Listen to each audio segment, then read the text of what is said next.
আসেন শিক্ষকগণ এবং বিভিন্ন ইউনিয়ন থেকে আগত চেয়ারম্যান, ইউপি সদস্য এবং সম্মানিত সবাইকে শ্রদ্ধা এবং অভিনন্দন রইল। আমাদের কোমলমতি শিক্ষার্থী ছেলেমেয়েরা তারা পণ্য প্রদর্শন করছে।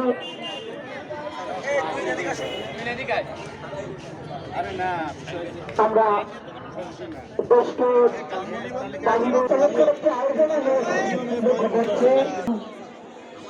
উপজেলা নির্বাহী কর্মকর্তা, আমাদের আয়োজক কমিটির সম্মানিত সভাপতি জনাব শরীফ আসিফ রহমান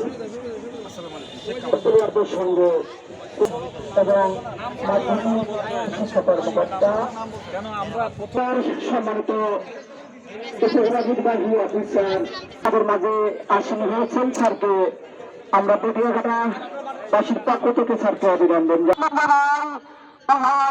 ইউনিয়ন পরিষদের ফুটবল একাদশের প্লেয়ারদের অসংখ্য ইউনিয়ন পরিষদ অভিনন্দন। আমিরদের কাছে আমাদের প্রত্যাশা খেলা, আমরা যত্ন চাই না, আমরা মারামারি চাই না, আমরা পরিষ্কার খেলা উপভোগ করতে চাই। ফেয়ার পেলে যাকে বলা হয় ফেয়ার পেলে রেফারি আমি লক্ষ্য করছি ইতিমধ্যেই রেফারিগণ তাদের পরিচয় পর্ব ছেড়ে আমাদের সাংবাদিকবৃন্দ, অত্র উপজেলার সাংবাদিকবৃন্দ আসেন।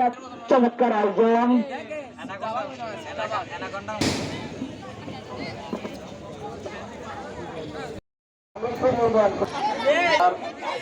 আজকে খুলনায় একটু অনেক জ্যাম আছে, একটু রাস্তাঘাট অবরোধ আছে, তার মধ্যে দিয়ে স্যার চলে এসেছেন। স্যারের জন্য একটা হাততালি দিই আমরা।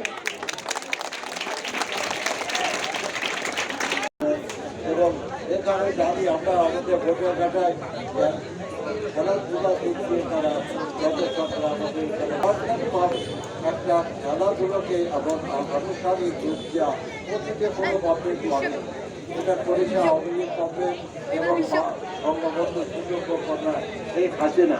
আমাদের তরুণ অভিভাবককে আমরা ধন্যবাদ জানাই, কৃতজ্ঞতা জানাই। উজ্জ্বল করবে এসব বিষয়ের কারণে আজকে যারা অংশগ্রহণ করেছে এবং মেয়েদের জন্য এটা আমার একটা অভাবনীয় ঘটনা যে মেয়েদের আন্দোলনে মেয়েদের অংশগ্রহণ করানো, এটা আমাদের মতো একটা দেশে এইটা আশা করি। তো আজকে যারা অংশগ্রহণ করেছেন তাদের আমার পক্ষ থেকে আবারও ধন্যবাদ জানাই। আর সবসময় আমি আপনাদের সকলের পাশে আছি, আমাদের খেলোয়াড়দের পাশে আছি, তার মধ্যে শিক্ষা প্রতিষ্ঠানে আরও যাতে বেশি করে খেলাধুলো আমি ধন্যবাদ জানাচ্ছি। তো কথার পালানো আজকে সকলে আমাদের আমি আমার বক্তব্য শেষ করছি। পুরস্কার গ্রহণ করছেন ক্যাপ্টেন সহ কোচ ক্যাপ্টেন থেকে আগত খেলোয়াড়কে নিয়ে গঠিত মেডেল এবং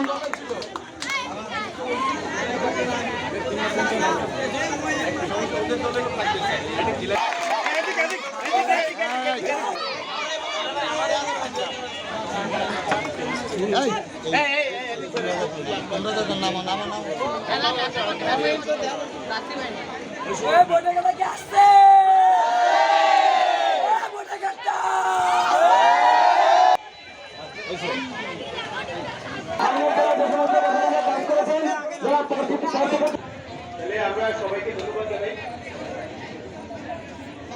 আমি গ্রুপে দিয়ে দেবো।